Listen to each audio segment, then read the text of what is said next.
नमस्कार मित्रों, आज हम बात करेंगे गर्दन के दर्द के विषय में, जिसको सर्वाइकल स्पॉन्डिलाइटिस भी बोला जाता है। क्या होती है ये सर्वाइकल स्पॉन्डिलाइटिस, कैसे ये हो जाती है, गर्दन में दर्द होने का मूल कारण क्या होता है और उस कारण की वजह से जो गर्दन में दर्द है वो कितनी सीवियरिटी तक जा सकते हैं। उस दर्द को पूरे तरीके से खत्म करने के लिए, जड़ से खत्म हो जाए, इसके लिए आपको क्या क्या करना पड़ेगा। सबसे पहले जो गर्दन का दर्द है इसको हम सर्वाइकल स्पॉन्डिलाइटिस भी बोलते हैं। क्यों सर्वाइकल स्पॉन्डिलाइटिस बोला जाता है, हम देखेंगे। ये पूरी रीढ़ है। इसमें जो गर्दन के हिस्से में जो रीढ़ की हड्डी आ रही है, जो वर्टिब्राज आ रही हैं, इनको बोला जाता है सर्वाइकल वर्टिब्राज। सर्वाइकल वर्टिब्राज मतलब गर्दन को लैटिन में सर्वाइकल रीजन बोला जाता है। और इस रीजन में रीढ़ की हड्डी में जितनी हड्डियां आती हैं उन हड्डियों को सर्वाइकल वर्टिब्राज बोला जाता है। तो सर्वाइकल वर्टिब्राज तो सबके ही हैं, लेकिन सर्वाइकल वर्टिब्राज के बीच में, चूंकि ये 7 हड्डियां होती हैं नंबर में, और हर हड्डी के बीच में आप देख सकते हैं 2 हड्डी के बीच में गैप है। जो गैप है इसको बोला जाता है इंटरवर्टिब्रल डिस्क स्पेस या इंटरवर्टिब्रल डिस्क स्पेस जिसको बोलते हैं। ये 2 हड्डियों के बीच में एक तरीके से गैप होता है और उस गैप में भरी होती है एक कुशनिंग मटेरियल। कुशनिंग मटेरियल का मतलब है जो दोनों हड्डियों को आपस में टकराने से, खराब होने से रोकने का काम करे। तो इसको बोलते हैं इंटरवर्टिब्रल डिस्क। इंटरवर्टिब्रल डिस्क जो है, जब 2 हड्डियां आपस में मिलकर के ड्यू टू एनी रीजन, कोई भी रीजन रहा हो, जिसमें मांसपेशियों की कमजोरी सबसे बड़ा रीजन मानी जाती है। कभी कभी ऐसा होता है कि सिर पर बहुत वजन रख लिया, उसकी वजह से सिर ने, जैसे ये सिर है, इस पर ज्यादा वजन डाला ऊपर से, तो इस सिर ने यहां से सिर का वजन ऊपर की रीढ़ की हड्डी पर डाला, ऊपर की रीढ़ की हड्डी ने ऊपर से नीचे की तरफ डाला, फिर C1 ने C2 पे डाला, C2 ने C3 पे डाला। ऐसे करके रीढ़ की हड्डियों के बीच में प्रेशर बना और उस प्रेशर के चक्कर में ऊपर की हड्डी जब नीचे की हड्डी पे प्रेशर डालती है तो 2 हड्डियों के बीच में जो गैप होता है वो कम होना चालू हो जाता है। और जैसे ही गैप 2 हड्डियों के बीच में कम होना चालू होगा, आप ये देख रहे हैं 2 हड्डियों के बीच में जैसे जैसे गैप कम होगा, अब जैसे देखें ये सर्वाइकल वर्टिब्राज हैं। इन सर्वाइकल वर्टिब्राज में due to overweight on skull, यहां पर वेट ज्यादा डालने की वजह से ऊपर की हड्डी ने नीचे की हड्डी पे वेट डाला और ऊपर की हड्डी ने जब नीचे की हड्डी पे वेट डाला, तो फिर जो इन 2 हड्डियों के बीच में डिस्क थी वो डिस्क दबेगी और उस डिस्क के दबने की वजह से, जैसे ही 2 हड्डियों के बीच में कोई जो चीज है वो दबेगी तो वो निकल करके बाहर की तरफ आना चालू हो जाएगी। इसको बोला जाता है बल्जिंग। तो डिस्क बल्ज होगा या फिर डिस्क प्रोलैप्स होगी, बाहर निकल करके आ जाएगी, या फिर प्रोट्रूड होगी। ये जो भी नाम है, ये सिर्फ एक ही नाम है कि ड्यू टू प्रेशर 2 हड्डियों के बीच में जब प्रेशर ज्यादा हुआ तो 2 हड्डियों के बीच में जो डिस्क थी वो निकल करके बाहर की तरफ आना चालू होती है, और जिसकी वजह से 2 हड्डियों के बीच की डिस्क दबी, डिस्क के बीच में से नर्व निकल रही होती है, तो नर्व पर प्रेशर पड़ता है और उस प्रेशर की वजह से न्यूरल्जिक पेन होना चालू हो जाता है। न्यूरल्जिक पेन का मतलब क्या होगा कि ये हड्डियां हैं, इनके बीच में आप देखें कि 2 हड्डियों के बीच में जो डिस्क है, इधर से देखें सामने की तरफ से, ये जो डिस्क है, सफेद सफेद जो स्ट्रक्चर आपको दिख रहा है, जब इस पर प्रेशर पड़ेगा तो ये बल्ज होगा।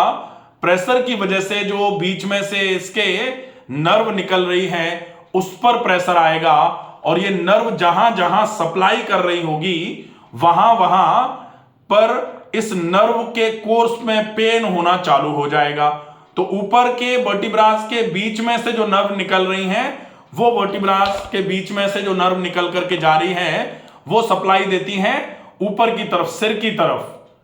तो अगर ऊपर के वर्टिब्रास के बीच में नर्व कंप्रेस होगी तो सिर में दर्द होगा, सिर भारी रह सकता है, आंखों में दर्द हो सकता है, एकदम से यहां से दर्द ऐसे चल करके आगे की तरफ आ सकता है, जिसको बोला जाएगा सर्वाइकोजेनिक हेडेक।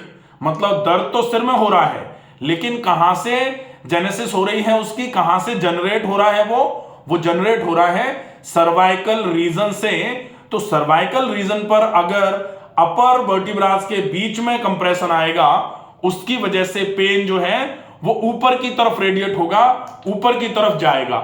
लेकिन अगर सर्वाइकल वर्टिब्रास में ही वर्टिब्रल जो इंटरवर्टिब्रल डिस्क स्पेसेस हैं वो कम हुए 5, 6 या 6, 7 के बीच में नीचे की तरफ, अगर नीचे की तरफ डिस्क पर प्रेशर पड़ेगा तो नीचे की तरफ जो डिस्क पर प्रेशर पड़ेगा, यहां से सप्लाई आती है कंधे की तरफ, बाजू की तरफ, ऐसे करके ये सामने की तरफ, और ये पीछे का जो हिस्सा होता है ये कहां से आएगी नीचे की सप्लाई, यहां से कंधे की तरफ। तो ये जो हाथ है कंधे में दर्द रहेगा, बाजू में दर्द रह सकता है, और ये उंगलियों तक दर्द आने के चांसेस बन जाते हैं। अगर आप ने एमआरआई कराई, अगर आपके गर्दन का दर्द जो है वो यहां होते हुए कंधे से होते हुए उंगली तक आ रहा है, तो उंगली तक अगर दर्द आएगा, इसका मतलब अगर आप एमआरआई कराओगे तो एमआरआई में कंप्रेशन कहां आएगा, लोअर सर्वाइकल वर्टिब्रेस के बीच का कंप्रेशन हुआ है, बीच में कंप्रेशन आया है, उसकी वजह से दर्द जो है वो गर्दन से होता हुआ, कंधे से होता हुआ हाथ की तरफ चला है, या यहीं से सप्लाई आती है पेक्टोरल रीजन की, तो दर्द यहां आ सकता है, या फिर पीछे पीठ के हिस्से पर दर्द ट्रेवल कर सकता है। ये कारण होता है सर्वाइकल वर्टिब्रेस के बीच में जो डिस्क स्पेस है, उस स्पेस के कम होने की वजह से जो डिस्क है वो दब जाती है तो प्रोट्रूड होकर के बाहर आती है, और प्रोट्रूड होकर के डिस्क जब बाहर की तरफ आ रही है ड्यू टू प्रेशर, तो उसी की वजह से नर्व कंप्रेस होती है, और नर्व कंप्रेशन की वजह से नर्व में पेन होना चालू हो जाता है, और वो पेन ऊपर की तरफ या गर्दन में, या फिर ऐसे करके कंधे से हाथ की तरफ, सामने की तरफ, या फिर ऊपर की पीठ पर पीछे की तरफ दर्द अपने आप को रिप्रेजेंट करेगा। तो ये तो हो जाएंगे जो कारण हैं, वो आपको अब समझ में आएगा एग्जैक्टली कि इस समस्या के होने का कारण क्या होता है। लक्षण आपको पता लग गया कि पेन किस तरीके से होगा। क्या कारण था, कारण क्या था इस दर्द का, कारण क्या, दो हड्डियों के बीच में जो डिस्क थी वो प्रोट्रूड हुई। दर्द क्यों हो रहा था, क्योंकि नर्व कंप्रेस हो रही थी। नर्व क्यों कंप्रेस हो रही थी, क्योंकि जो डिस्क थी उस पर प्रेशर आया। क्यों प्रेशर आया, क्योंकि दो हड्डियां पास पास आई। क्यों पास पास आई, क्योंकि दो हड्डियों को दूर दूर रखने का, या दो हड्डियों पर जोर नहीं पड़े, ऊपर की हड्डी नीचे की हड्डी पर जोर नहीं डाल पाए, वो जोर कहां जाना चाहिए, मांसपेशियों पर जाना चाहिए था। मांसपेशियों की कमजोरी की वजह से ये प्रॉब्लम आई जो आजकल आ रही है। सामान्य तौर पे लोग बोल सकते हैं कि कोई अगर सिर के बल कूद जाए और उसकी वजह से जो यहां पर प्रेशर पड़ेगा, जो इंटरवर्टिब्रल डिस्क स्पेसेस कम होंगे, डिजनरेशन हो जाएगा, या ऊपर सिर के बल कूदेगा तो फिर फ्रैक्चर ही हो जाएगा। लेकिन अगर मान लो धीरे धीरे करके किसी को ऐसे करके ऊपर से प्रेशर डाला जाए, मांसपेशियां कमजोर नहीं थी, लेकिन ड्यू टू एक्सटर्नल प्रेशर वो गड़बड़ हो गई। लेकिन आजकल कोई गिरता नहीं है। समस्या क्या है, हम ऐसे करके बैठे हुए हैं, ये बैठे हैं, जैसे ये साहब बैठे हुए हैं, अब ये बैठे हुए हैं, ये बैठे हैं आगे झुक करके, ऐसे करके कोई काम कर रहे हैं हाथ से, या फिर लैपटॉप चला रहे हैं, दोनों हाथों से इस तरीके से आगे झुके हैं, कमर से भी झुके हैं और गर्दन को भी ऐसे झुका रखा है। तो गर्दन को जैसे ही ऐसे झुका रखा है, आप देखो अच्छे तरीके से गौर से देखो कि रीढ़ कहां पर अटैच है, सिर के पीछे के हिस्से पर अटैच है। आप यहां देख रहे हो ना, अगर यहां से देखेंगे तो रीढ़ कहां अटैच है, सिर के पीछे के हिस्से पर। आगे वजन ज्यादा है, पीछे वजन कम है। तो जब आगे पहले से ही वजन ज्यादा है, इसी वजन को साधने में ये जो मांसपेशियां होती हैं यहां की, इन मांसपेशियों को बहुत खिंचा हुआ रहना पड़ता है। वो किस तरीके से, ऐसे करके, जैसे ये रबर है, इस रबर को ऐसे यहां से लगाओ और ऐसे करके इन मांसपेशियों को खिंचा हुआ रहना पड़ता है, ताकि ये सिर कहीं ऐसे खुल करके नीचे ना गिर जाए, क्योंकि आगे की तरफ वजन ज्यादा है, जहां वजन ज्यादा होता है उधर की तरफ लुढ़कने के चांसेस ज्यादा होते हैं। तो कब नहीं लुढ़केगा? जब इन मांसपेशियों में मजबूती रहेगी। मजबूती कब रहेगी? जब आप इन मांसपेशियों का व्यायाम करते रहेंगे। हम व्यायाम तो कर नहीं रहे और मांसपेशियों पर और जोर डालने के लिए आगे झुक झुक के खूब सारे काम कर रहे हैं। आगे झुक करके लिख रहे हैं, जिनका ऑफिस में बैठ के काम करना है वो है, या फिर जो लैपटॉप पे कंप्यूटर पे काम कर रहे हैं वो हैं, या फिर किसी को सिलाई बुनाई कढ़ाई करनी होती है। दर्जी अगर कपड़ा सी रहा होता है तो ऐसे ऐसे करके ही गर्दन पे ये वाला मूवमेंट आता ही है, ये वाला मूवमेंट जो है ना ये। अब ये मूवमेंट जिनके गर्दन पर ज्यादा रहेगा, बहुत चांसेस होते हैं उनकी गर्दन में दर्द के होने के। केवल तब दर्द नहीं होगा ऐसे लोगों के जब रेगुलर एक्सरसाइजेस करी जाती रही होंगी। अगर रेगुलर एक्सरसाइजेस होती रहेंगी तो ये दर्द बिल्कुल भी आपको परेशान नहीं कर पाएगा। अब आप देखें कि इस दर्द का कारण भी आपको समझ आ गया कि कारण जनरली लोग कहते हैं कि नर्व का कंप्रेशन कारण है। कारण थोड़ी नर्व का कंप्रेशन, नर्व के कंप्रेशन ने तो पेन करा दिया, लेकिन नर्व क्यों कंप्रेस हुई? कारण तो वहां है ना। नर्व क्यों कंप्रेस हुई? क्योंकि डिस्क कंप्रेस हुई। क्यों कंप्रेस हुई? क्योंकि हड्डियां पास पास आई। क्यों आई? क्योंकि हड्डियों को दूर दूर रखने का जिनका काम था वो काम उन्होंने नहीं किया। किसका काम था? मांसपेशियों का। मांसपेशियां क्यों नहीं कर पाई? क्योंकि कमजोर हो गई। वो मांसपेशियां वजन को ढो नहीं पाई, वजन को टॉलरेट नहीं कर पाई, जिसकी वजह से मांसपेशियों ने वजन छोड़ा, हड्डियों पे वजन आया, हड्डियां पास पास आई, डिस्क कंप्रेस हुई, नर्व में कंप्रेशन आया और उसकी वजह से दर्द होना चालू हो गया। ये आप समझ लीजिए। अगर ये चीज समझ में आ गई आपको, निश्चित ही आपका दर्द पूरे तरीके से खत्म हो सकता है। अगर सिर्फ ऐसे केस में आइसोमेट्रिक सर्वाइकल एक्सरसाइजेस करी जाएंगी। कभी कभी ऐसा होता है कि कंप्रेशन ज्यादा हो जाता है, इसकी वजह से सिर में दर्द के साथ साथ बेहोशी आ गई, एकदम से कोई प्रेशर पड़ गया और एकदम इंसान ऐसे करके लुढ़क गया। तो वो क्यों? क्योंकि यहां से कंप्रेशन ज्यादा हुआ, प्रेशर ज्यादा पड़ने की वजह से सर्वाइकोजेनिक वर्टिगो हुआ, चक्कर जैसे आए और बेहोशी जैसी आ गई। ये बहुत ज्यादा मांसपेशियों की कमजोरी से होती हुई समस्या है। इस समस्या का निदान मांसपेशियों की कमजोरी को दूर करना है। मांसपेशियों की कमजोरी को दूर करने के लिए एक तो मांसपेशियों से लोड को हटा दिया जाए। लोड कैसे हटेगा? वजन कैसे हटेगा? जब आप अपने इस सिर का वजन इस जगह पर ना पड़ने दें, गर्दन पर ना पड़ने दें। आप या क्या करो, ऐसे करके सर्वाइकल कॉलर पहन लो। ऐसे करके सर्वाइकल कॉलर जो पहन लेते ना, ऐसे करके सर्वाइकल कॉलर पहन ली। अब आप अपनी खोपड़ी को ऐसे करके आगे ला ही नहीं सकते, ऐसे आ ही नहीं सकती, क्योंकि हमने सर्वाइकल कॉलर ऐसे करके, जो कॉलर पहनती है ना ऐसे करके कपड़े की आती है, और थोड़ी एक फिक्स हार्ड सर्वाइकल कॉलर भी आती है। तो डिपेंड करता है कि आपको हार्ड सर्वाइकल कॉलर का यूज करना है कि आप सॉफ्ट सर्वाइकल कॉलर का यूज कर सकते हैं। ये डिपेंड करेगा कि आपके लक्षण कैसे हैं, आपको क्या क्या सिम्टम्स आ रहे हैं। वो कॉलर का यूज जरूर किया जाए। अगर कोई ये कहता है कि कॉलर का यूज करने से मांसपेशियां कमजोर हो जाती हैं, पहले से ही कमजोर है भाई। उन कमजोर मांसपेशियों को आप दिन में 2 बार 3 बार 4 बार आइसोमेट्रिक एक्सरसाइजेस करके थोड़ा सा मजबूत बनाने की कोशिश करो।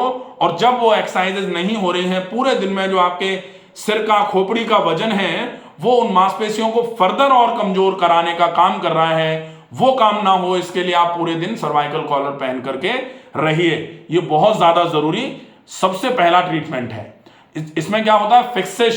फिक्सेशन और वेट का रिडक्शन। जो आपका वजन ऊपर से नीचे पड़ रहा था, अब जब आप कॉलर पहन लोगे तो वजन सीधा यहां से सीधा यहां ट्रांसफर हो जाएगा। यहां जो बोन्स हैं, इन बोन्स पर वजन नहीं आएगा। इस तरीके से कॉलर पहन ली जाती है तो वजन सीधा इस खोपड़ी का यहां से लेंगी ये वो कॉलर, और यहां शिफ्ट कर देगी कंधों पर। ये वजन बिल्कुल बंद हो जाएगा। ये बहुत ज्यादा जरूरी पार्ट है ट्रीटमेंट का, पहला। दूसरा, आप कोशिश करिए मांसपेशियों में जो एकदम से स्टिफनेस आ गई थी, मांसपेशियां जो एकदम से जकड़ गई थी, उसकी जकड़न को ट्रीट करने के लिए oil compress, moist heating compress बोला जाता है। तो ये गर्दन पर ऑयल कंप्रेस करिए। गर्दन और ऊपर की पीठ की जो मांसपेशियां हैं, जहां पर जकड़न आई हुई है, यहां पर इस जगह पर हीटिंग कंप्रेस करेंगे। Heating compress, oil compress by doctor Ramakant Sharma, पूरा एक वीडियो है, आप उसको देख सकते हैं। गर्दन पर, ऊपर की पीठ पर आपको ऑयल लगाना है। ऑयल लगाने के बाद एक पॉलीथीन डाल देनी है। पॉलीथीन डालने के बाद गर्म पानी की थैली में हल्का गर्म पानी भर करके पॉलीथीन के ऊपर वो थैली रख देनी है, उसके ऊपर से कंबल से ढक देना है। तो ये आपको पेट के बल लेट करके करना पड़ेगा ट्रीटमेंट। जिन लोगों का पेट बहुत ज्यादा निकला होता है, सांस भर जाती है पेट के बल लेटने में, कई लोग हमारे पास ऐसे आते हैं कि पेट के बल लेट ही नहीं सकते, तो उन लोगों को आराम से अच्छे तरीके से बिठा करके ऊपर से तेल लगाया, फिर पॉलीथीन डाल करके थैली रखी और ऊपर से कंबल ढक करके बिठा करके भी ये ट्रीटमेंट किया जा सकता है। बहुत इफेक्टिव ट्रीटमेंट है। आप इसका उपयोग दिन में एक बार अगर पॉसिबल हो जाए और आपको ज्यादा दर्द लग रहा है तो दिन में 2 बार आप इसका उपयोग करिए। आपके दर्द में डेफिनेटली बहुत धीरे धीरे करके बहुत अच्छा आराम मिलना चालू हो जाएगा। अब मेन जो कारण है, उस कारण का निवारण कैसे होगा? वो निवारण होगा 9 एक्सरसाइजेज हैं।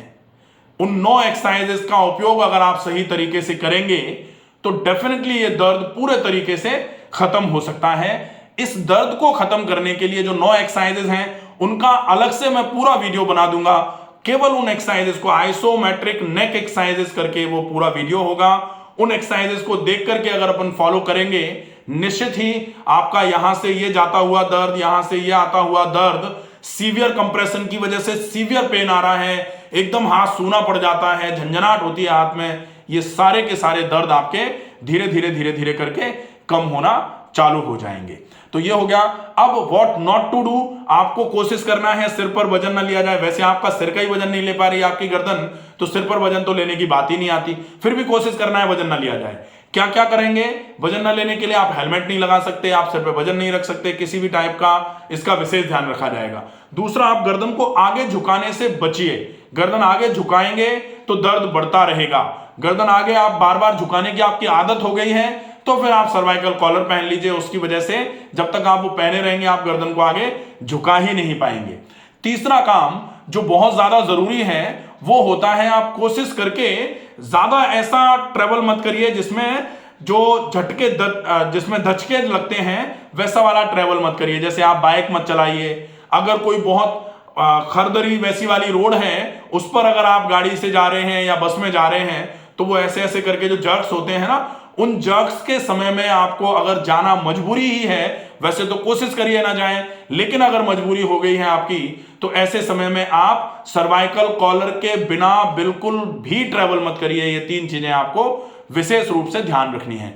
चौथा, कोशिश करिए हाइड्रेशन ज्यादा से ज्यादा, खूब सारा पानी पीजिए और खटाई बिल्कुल खाने में बंद कर दीजिए। अगर ये 5 चीजें आप व्हाट नॉट टू डू में फॉलो कर लेते हैं, जो नहीं करना है वो फॉलो कर लेते हैं, धीरे धीरे करके आपकी गर्दन के दर्द की समस्या में बहुत अच्छा आराम मिल जाएगा। मिलते हैं पार्ट 2 में, जिसमें isometric neck exercises by doctor Ramakant Sharma. आप सर्च करेंगे तो वो पूरा वीडियो मिलेगा आपको, जल्दी ही वो वीडियो अपलोड कर दिया जाएगा। उससे आप ये देखेंगे कि कौन सी एक्सरसाइजेज कैसे कैसे करनी है, ब्रीदिंग का पैटर्न कैसा रखना है, वो पूरा उसमें बता दिया जाएगा। आशा है ये वीडियो आपको पसंद आएगा। ज्यादा से ज्यादा ऐसे लोगों को जिनको गर्दन में ज्यादा दर्द है, ऐसे लोगों को ये वीडियो पहुंचाएं, ताकि जो गर्दन के दर्द से बहुत ज्यादा परेशान हैं वो इस सारी व्यवस्था को समझ करके अपने गर्दन के दर्द में पूरा आराम पा पाएं। स्वस्थ रहिए, सुरक्षित रहिए। धन्यवाद।